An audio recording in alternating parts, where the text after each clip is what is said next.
Welcome to This Explainer. Today, we're diving into the historical source material to uncover the immense, yet somehow relatively unknown legacy of the Ahom kingdom.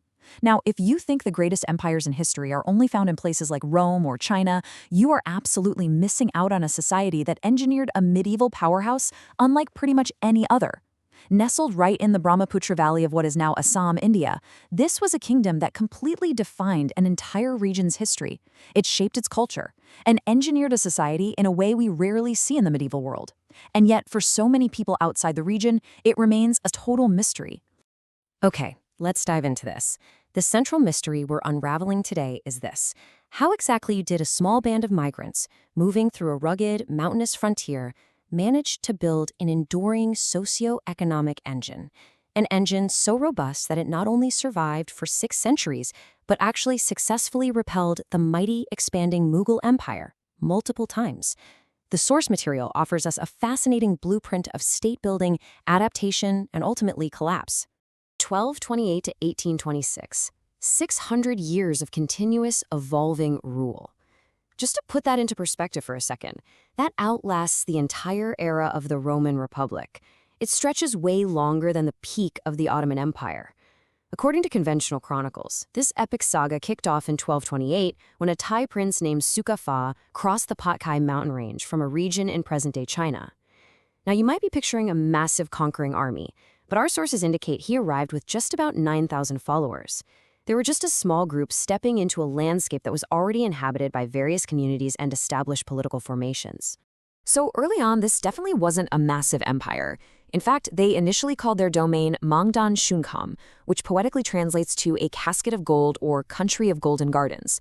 It was really just a small, loose confederation of settlements based around wet rice agriculture. However, by the 15th century, the source material notes a huge transition. Their identity evolved, they established explicit sovereignty, and the name of the polity transitioned to Assam. But to get from a tiny, loose confederation to a massive, sprawling state, they needed a totally unique strategy. And that secret strategy? It wasn't just brute conquest, it was assimilation. The secret to their explosive growth is a process scholars call Ahomization. Essentially, the Ahoms ceremonially adopted and assimilated incredibly diverse local shifting cultivators and groups right into their own Ahom clans. The whole identity of what it meant to be an Ahom was incredibly fluid. In fact, this was so successful that, according to later censuses, ethnic Thai Ahoms eventually made up less than 10% of the total population. That's just a wild statistic. They didn't just conquer their neighbors, they completely absorbed them into their social fabric. Now, what's really interesting here is how we can actually trace their territorial and institutional evolution right through the 16th century.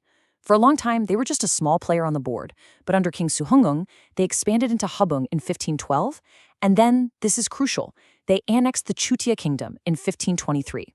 This was a massive turning point. By absorbing the Chutia kingdom, the Ahoms didn't just grab more land, they acquired a ready-made royal culture, professional classes, vital artisan skills, and cutting-edge military technologies like firearms. By 1536, they had pushed their boundaries significantly westward to the Kolong River. Section 1. The Engine of the Kingdom. Bureaucracy and the Pike System. To manage this newly expanded, incredibly diverse, multi-ethnic state, the Ahom rulers needed a system of administration that was airtight, highly efficient, and capable of organizing millions of people. They pulled this off through a highly structured royal cabinet known as the Patra Mantris. Right at the top was the Swargadale, or the king. But the king didn't rule with absolute unchecked power. He was heavily balanced by the great Gohains, the Borhagohain and the Borgohain, and later the Borpatrogohain. These counselors had their own independent territories and actively held the king in check. As the kingdom grew, they even added the Borbarua to act as a military and judicial head in the east, and the Borfukan to act as the king's viceroy in the newly acquired western territories. Honestly, it was a brilliant early system of checks, balances, and delegated authority. But an administration needs a foundation to govern, right? The demographic foundation of this entire state rested on a massive 65% majority known as the Karni Pikes. This vast working majority formed the absolute bedrock of the Ahom economy and their military. And this brilliantly illustrates how the famous pike system functioned. It was a highly efficient form of corvée labor thoroughly reorganized in 1608. Think of it kind of like a mandatory national draft mixed with a universal tax system. But instead of paying with money, you paid entirely in labor. Every common adult male subject was a paik. 4 paiks were grouped together to form a unit called a got. At any given time of the year, one of those 4 men would leave to render direct, mandatory service to the state, whether that meant fighting in the army, building infrastructure, or working in state industries. Meanwhile, the other 3 paiks stayed behind to tend to his agricultural fields. This ensured his family was fed and the local economy didn't just collapse while he was away. Furthermore, these pikes were strictly organized into a military-style hierarchy. It wasn't just a loose gathering of laborers. A Bora commanded 20 pikes, a Saikia commanded 100, a Hazariga commanded 1,000, all the way up to Fukons who commanded 6,000 men. This meant that the census of the adult male population had to be taken very strictly. Every working man was registered for state service, so the kingdom essentially functioned as a massive, dormant, standing army that could be mobilized literally at a moment's notice. Naturally, this incredible organization extended directly to land management. You simply can't have a system based on agricultural labor without knowing exactly what land you have. The Ahoms introduced highly sophisticated land survey methods. They actually imported surveyors who used a specific 12-foot bamboo pole called a knoll to calculate exact field areas, establishing a unit called the bika. And a really cool fun fact, the bika is actually still used in Assam today.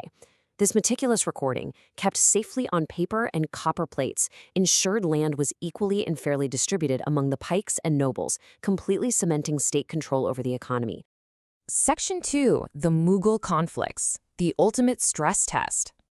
By the 17th century, this well-oiled societal machine was about to face the ultimate challenge. The Mughal Empire, literally one of the wealthiest and most powerful empires in world history, was rapidly expanding its reach into Bengal and looking further east toward Assam.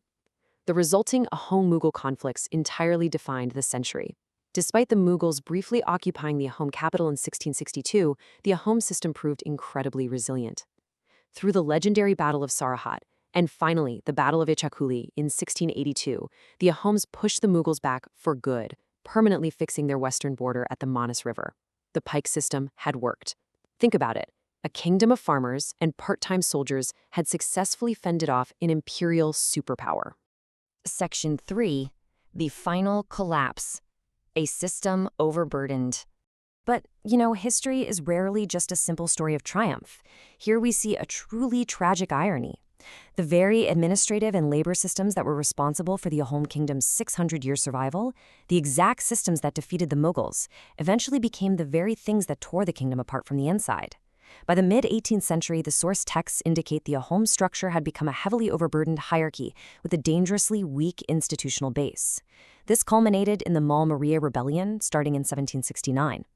Now, the rebellion was triggered by the state's socio-religious persecution of certain groups, particularly the Shudra Mahanthas, but it was deeply fueled by the pike system itself. What was once an incredibly efficient engine of state had become an outdated, agonizingly heavy burden on the common people. These internal social conflicts just tore the kingdom asunder. So the crucial point here is the staggering human toll of this collapse. In 1711, right at their peak, the population was nearly 3 million. But the brutal internal Moamoria rebellion and the harsh repressions that followed led to massive depopulation, slashing the population roughly in half. Then, a severely weakened Assam faced a series of devastating Burmese invasions, starting in 1817, which reduced the population by another third. By the time the British arrived, there were barely 800,000 people left living in a completely shattered landscape. Stripped of its massive labor force, its internal stability, and its core demographic, the kingdom simply could no longer defend itself. Following the First Anglo-Burmese War, the British East India Company intervened. In 1826, through the Treaty of Yandabo, control of the once mighty Ahom kingdom formally passed into British hands. The incredible 600-year saga had finally come to an end, not by a single conquering blow, but through a slow, agonizing internal collapse followed by external opportunism.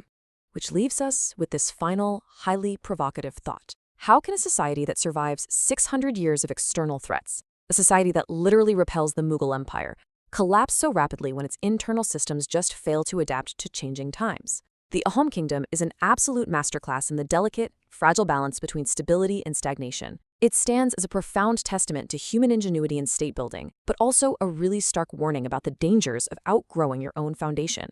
I really hope this explainer sparked your curiosity to learn more about this incredibly fascinating chapter of history. Thanks for learning with us.